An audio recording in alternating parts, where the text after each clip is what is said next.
মামা যাবা? কই যাবেন ভাই? ভাই ডিপ্লোমা ইঞ্জিনিয়ারিং কলেজ যাবেন? ডিপ্লোমা ইঞ্জিনিয়ারিং কলেজে যাবেন ভাই? কেটে ভর্তি হবে ভাই? আমার ছোট ভাই ডিপ্লোমা ইঞ্জিনিয়ারিং এ ভর্তি হইবে। 60 বছর বড় অনেক বড় ইঞ্জিনিয়ার হইবে। কোন ডিপার্টমেন্ট ভাই? অটোওয়ালা আবার ডিপার্টমেন্টের জায়গায় দেশের কি উন্নতিটাই না হইছে। অটোমোবাইল ভাই, অটোমোবাইল। অটোমোবাইল ভাই?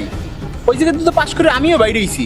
এর লেগে তো নিজের উপর নিজেই সারতে পারি, অনেক টাকা বাইসে যায়। যাও, আপনি আপনার বাইরে ভালো জায়গায় ভর্তি করছেন, পাশ করে বাইরে বড় অটোওয়ালা হইতে পারবে। কিন্তু একটা কথা, এই যে যেই কয়দিন কলেজে পড়বে না, এই কয়দিন কোনো অটোওয়ালা লাগে বুঝি খারাপ ব্যবহার করতে দেন, এলে কিন্তু আর অটো পাইবে না পাশ করে বাইরেই। এই যেমন আমি দেখেন একটা অটোওয়ালায় খারাপ ব্যবহার করছিলাম, পাশ করে বাইরে 6 মাস ঘোরা লাগছে, এরপরে এই অটোটা পাইছি। ধরো মেয়ে আপনার অটোতে আমরা যাবোই না, তুমি বেশি বোঝেন। ভাই ভাই আমি ইঞ্জিনিয়ারিং করবো না ভাই। আরে ও মনে হয় বিএসসি না ভাই। ইঞ্জিনিয়ারিং করে না, তোর বিএসসি ইঞ্জিনিয়ারিং করামু। না ভাই। তোর মাসে 1 লাখ টাকা বেতন হইবে। না ভাই ভাই। আরে সমস্যা নাই, ল ল ল ল ল। ও ভাই, আপনার ভাইরে বিএসসি করার কোনো লাভ নাই। এই যে দেখতেছেন না আমার বড় ভাই, এ বিএসসি কমপ্লিট করছে, এখন দিনেও অটো চালায়, রাইতেও অটো চালায়। এর সেই একটা কাম করেন, হয় আপনার ছোট বেড়ে একটা অটো কিনে দেন, আর নাইলে ঢাকালে গার্মেন্টসে ভর্তি করাই দেন, সবচেয়ে ভালো হইবে। এই যে দোলন 4 বছর পর ডিপ্লোমা ইঞ্জিনিয়ারিং করে বাইরে এলাম, এই নাও তোমার গাড়ির চাবি।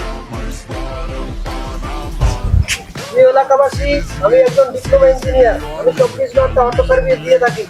আমার মতো যারা ইঞ্জিনিয়ার আছে তাদের অটো ভাড়া দেই।